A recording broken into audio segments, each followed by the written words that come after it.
Morning guys, so yeah, another day, another vlog. Yan, kita nyo yung mga damo na yan, sobrang hangin yung weather condition natin. Tapos umulan pala kagabi guys, yan o. Yan, umulan kagabi.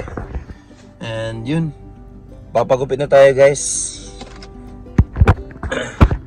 Kasi nung Friday, sabi ko kasi na babalik na lang kami doon. Hindi na ako makapagpagupit kasi yan nga, nagmamadali na ako. May hinahabol akong gawin dun sa cube shelf para sa bed frame namin. Actually, di na siya cube shelf, cube bed frame na siya. Para at least malagyan siya ng yung storage. So yeah, punta na tayo dun guys sa gupitan at 7:38 na ng umaga. Sabi ko naman, nag-text ako kung pwede siya 8 a.m. yun, 8 a.m. And sabi naman niya na kahit 7:45 punta na ako doon. Malapit lang dito yun, 2-3 minutes lang. So punta muna tayo doon guys. At kita-kits na lang mamaya. Uy, may nagja-jogging. Galing mo boss. Yung guys oh, napagpagupit na tayo. Ayos naman yung likod. Yung pagupit na tayo guys. Kita-kits mamaya guys, maghahakot-ata kami ngayon ng mga gamit. Saan ka, boss? Boss Lot. Ng basura. Ayan guys, ang gulo-gulo ng bahay namin. Kakagupit lang sa kanya din. Wow, boss!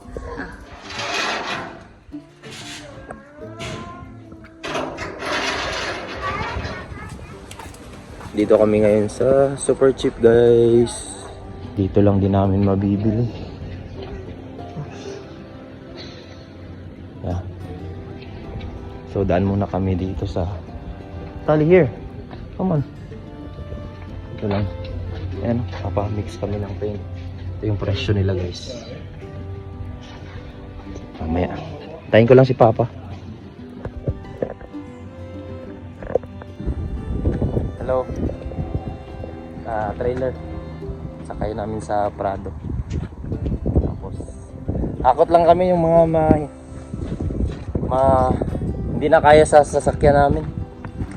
Mga ganyan.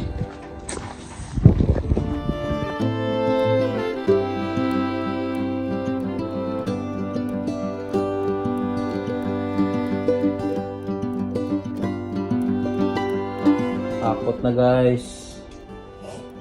Pang. Akot na sa mga ano.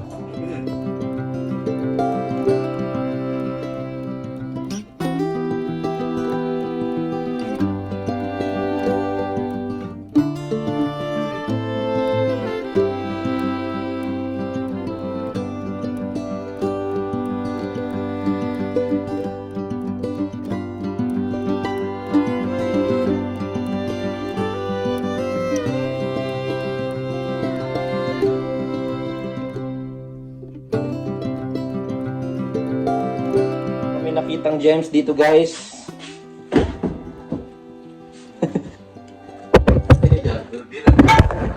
Ang trabaho dyan, maglunod na karton.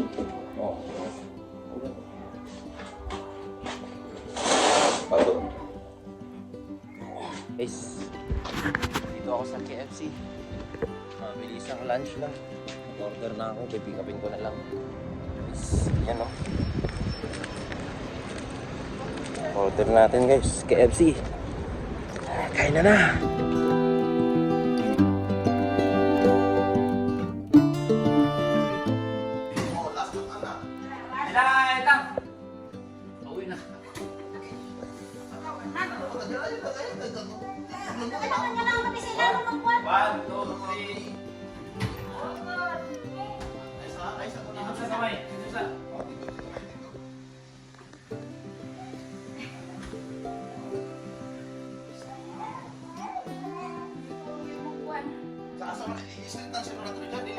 Okay, pausa na ko na sa gawas. Ayun, ay liko. Diyan na, dito na.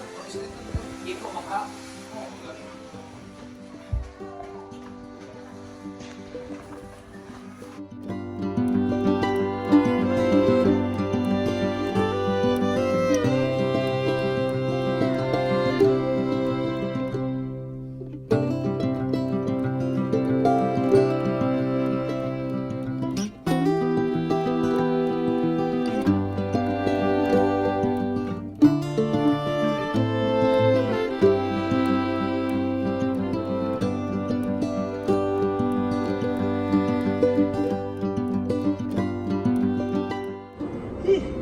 Yo guys, so dito ako ngayon sa gold na car natin, sa Camry.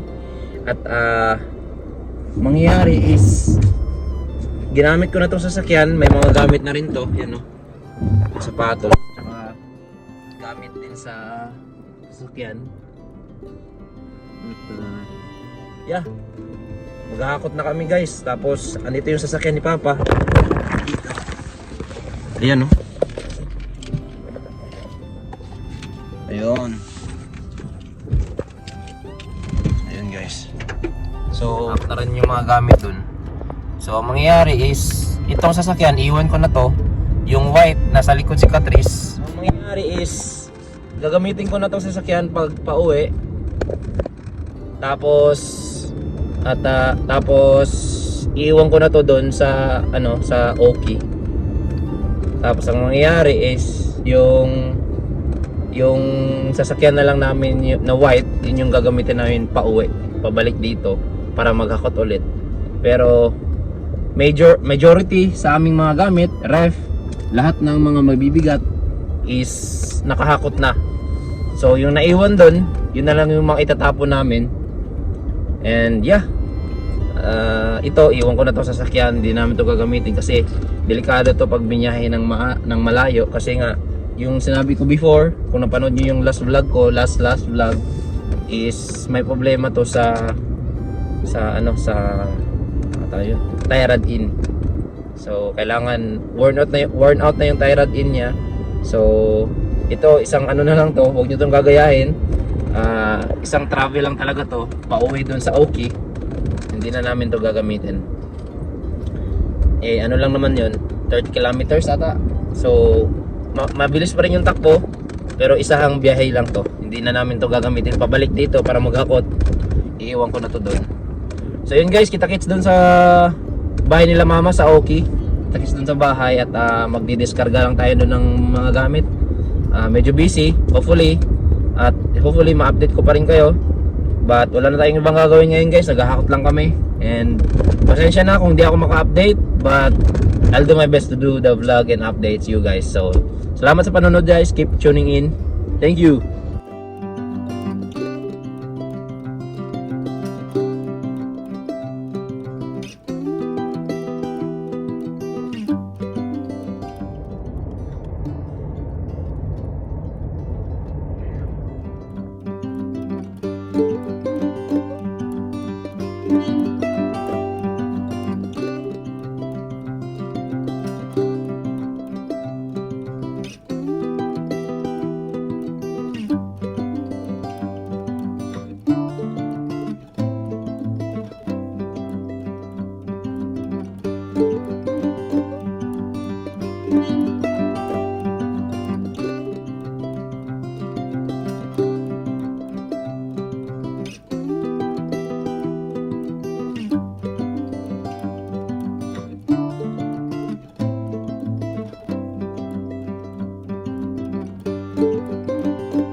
So ganito yan guys.